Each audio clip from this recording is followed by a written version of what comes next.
लद्दाख में हिंसा क्यों हुई, कैसे हुई और अब लद्दाख में क्या हो सकता है। दरअसल इस विरोध प्रदर्शन की शुरुआत 10 सितंबर को हुई थी।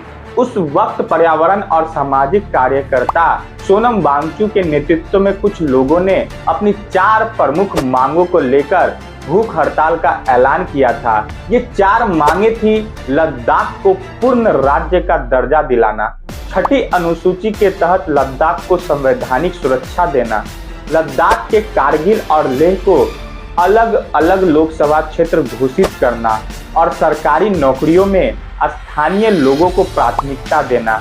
इन चारों मांगों को लेकर केंद्र सरकार की लद्दाख के कुछ प्रतिनिधियों से बात चल रही थी और इस मुद्दे पर अगली बैठक 6 अक्टूबर को होनी थी, लेकिन उससे पहले ही बुधवार को यह हिंसा हो गई। यहाँ सवाल यही है कि जब केंद्र सरकार बातचीत के लिए तैयार थी और उसके लिए तारीख भी तय हो चुकी थी, तो यह हिंसा क्यों हुई और किसने कराई। हालांकि सोनम वांगचुक और उनके समर्थकों का आरोप है कि केंद्र सरकार लद्दाख को 6ठी अनुसूची के तहत संवैधानिक सुरक्षा नहीं देना चाहती, जिसके कारण लद्दाख के युवाओं को इस तरह का आक्रोश दिखाना पड़ा। बता दें कि भारत के संविधान की 6ठी अनुसूची में सेल्फ गवर्नेंस यानी कुछ खास मामलों में खुद शासन का उल्लेख किया गया है।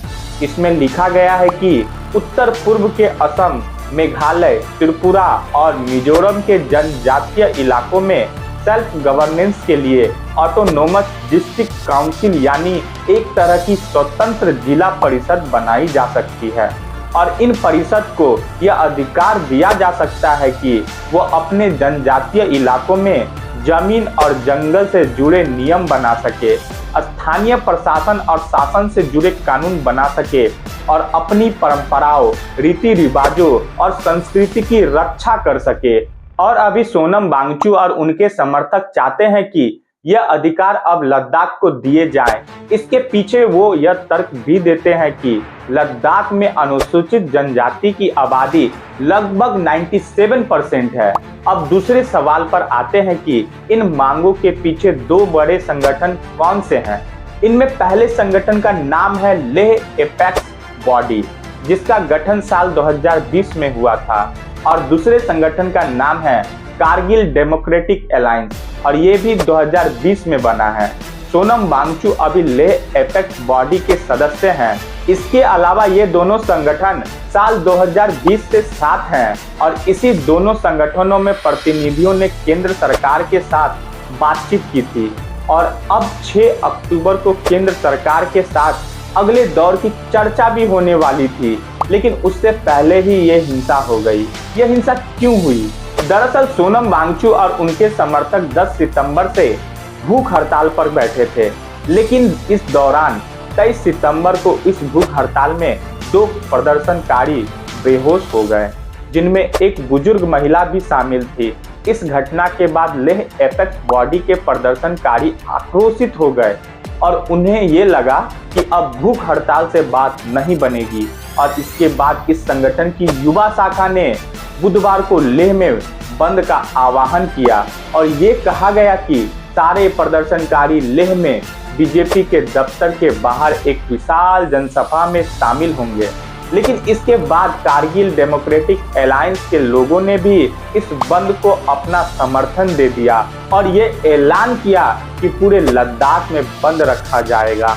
इस सब के बाद लेह में ये बंद हिंसक हो गया और इसमें अब तक 4 लोगों की मौत की पुष्टि हो चुकी है। हालांकि यहाँ सोनम वांगचुक को लेकर भी सवाल खड़े हो रहे हैं, जिन्होंने अब तक शांतिपूर्ण विरोध प्रदर्शनों की बात कही थी और वो हर रोज अपनी भूख हड़ताल के नए वीडियो बनाकर सोशल मीडिया पर पोस्ट कर रहे थे। लेकिन आज हिंसा के वक्त सोनम वांगचुक का कोई बयान नहीं आया और अब वो यह कह रहे हैं कि यह हिंसा लद्दाख के जैन जी युवाओं की भड़ास थी। उन्होंने हिंसा के बाद बयान जारी किया और अपना 15 दिन का उपवास तोड़ते हुए युवाओं से शांति बनाए रखने की अपील की। गौरतलब है कि साल 2019 में जब केंद्र सरकार ने जम्मू कश्मीर से धारा 370 और अनुच्छेद 35A को हटाया था, तब जम्मू कश्मीर और लद्दाख केंद्र शासित प्रदेश बन गए थे और इसी के बाद से लद्दाख को पूर्ण राज्य का दर्जा देने की मांग हो रही है। तभी से सोनम वांगचुक लद्दाख को छठी अनुसूची में शामिल करने की मांग कर रहे हैं, लेकिन लद्दाख भारत के लिए काफी संवेदनशील है और यहाँ 1597 किलोमीटर लंबी LAC चीन से लगती है और ऐसे में लद्दाख में इस तरह का कोई भी विरोध प्रदर्शन और हिंसा भारत के लिए सही नहीं है। ऐसे में अगर एक हिंसा के पीछे कोई साजिश है और इन युवाओं को भड़काया या उकसाया गया है तो ये और भी बड़ा और गंभीर मामला हो जाता है। इस तरह का वीडियो देखने के लिए चैनल पे नए हैं तो हमारे चैनल को लाइक, शेयर एवं सब्सक्राइब कर दीजिए। तो मिलते हैं हमारे नेक्स्ट वीडियो में, तब तक के लिए धन्यवाद।